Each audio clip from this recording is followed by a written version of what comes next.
Everyone, my name is Anika and I'm from the Data Science Discovery team, and in this video today we are going to be looking at a function that returns a simulation.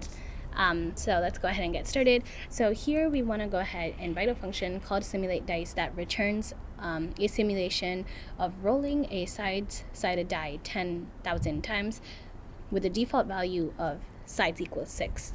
Your simulation must store and return results in a data frame with a single column die that basically contains the result, a value between 1 and sides, representing the possible rolls of the side-sided die. So I know this seems a bit long, but basically what we're trying to do is we're trying to make a function.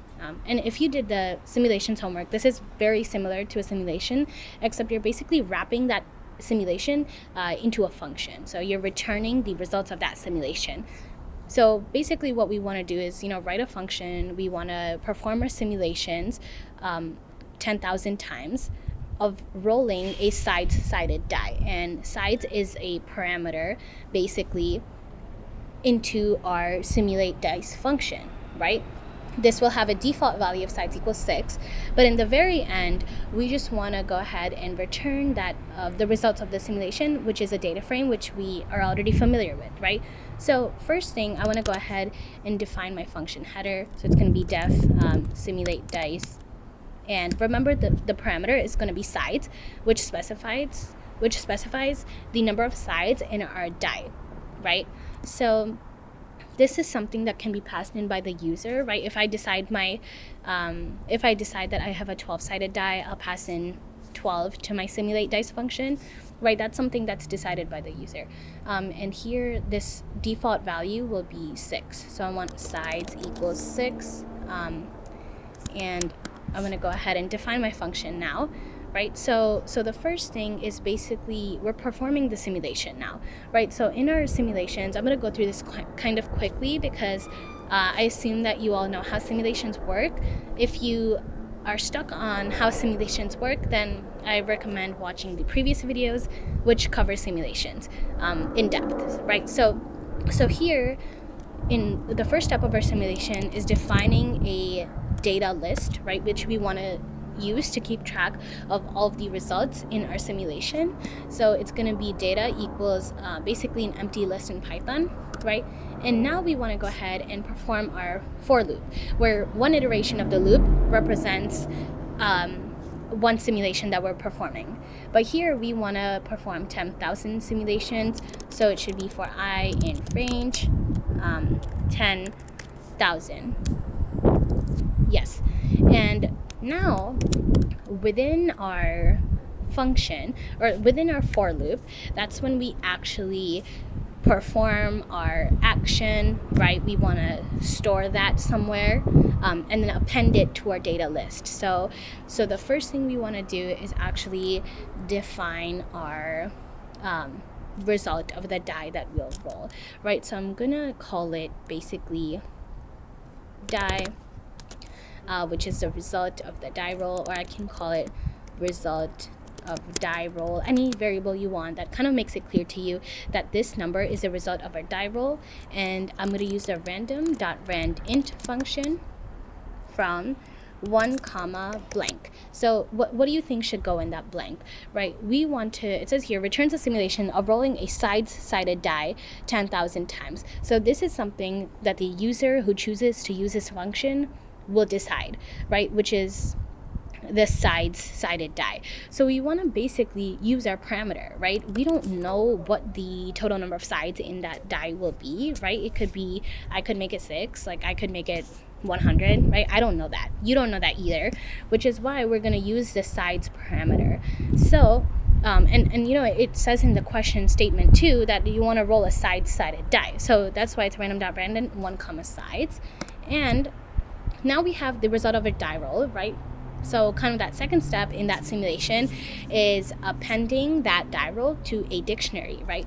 So we want to define our dictionary, D equals, and we want to write the first entry in our dictionary is going to be that column name, which is die, right? It says right here, the results in a data frame with a single column die. So remember, our dictionary will be kind of converted into data frame. That's why I want my first entry to be called that column name, so that I can condense my entire list of all these dictionaries I have from all my simulations into a single data frame with a single column called die. So that's why I want my key in my dictionary, that first value that goes before the colon, to be the same as my column name, which is die, right? And then after, I want to store in my dictionary what I actually rolled, which is stored in result die roll. And you can call this any variable you want. I just called it result die roll because maybe I thought it was more clear, right? So I just want to store that result in my dictionary. So now I have a dictionary, it's floating around, right? I have assigned it to D. What should I do with it? Well, in each simulation, I want to keep track of my results, right? So I've created this dictionary, but I also want to add this dictionary to my aggregate data list, which stores all the results of all the simulations. So I want to go ahead and append my dictionary D to this entire data list like we normally do in our simulations, right? So I'm going to do data.append D. In Python, append means add. This is how you append to a list. You do the list name.append whatever you want to add. And in this case, I'm just adding my dictionary so that after each simulation, I can keep track and just adding what I got for all my results. And then finally, we want to make a data frame, right? So df equals pd dot data frame data. And that's it, but we're not done yet, right? We have a data frame, but what should we do with it? Right now, this function doesn't return anything. There's no return statement anywhere, so it doesn't return anything. But what do I want this to do? It says return the results in a data frame. So I actually want to return my data frame. So I want to return my df. And make sure these two statements are outside of your for loop, which makes very intuitive sense if you think about it, right? You are only making one data frame. Why would you put this statement inside the for loop, which means you would be making 10,000 data frames and just returning the latest one, which only has the result of one die roll? That doesn't make sense, right? So we want to only create one data frame, which means it should be outside my for loop, which has all of my results. So, and then finally at the very end, I want to return df. It's a very common mistake that students make. They kind of put everything inside the for loop, but you really want to think to yourself, okay, what's going to happen 10,000 times and what only needs to happen once?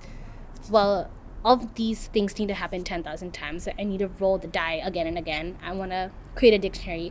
I want to add the results to my dictionary, right? That's going to happen in each simulation.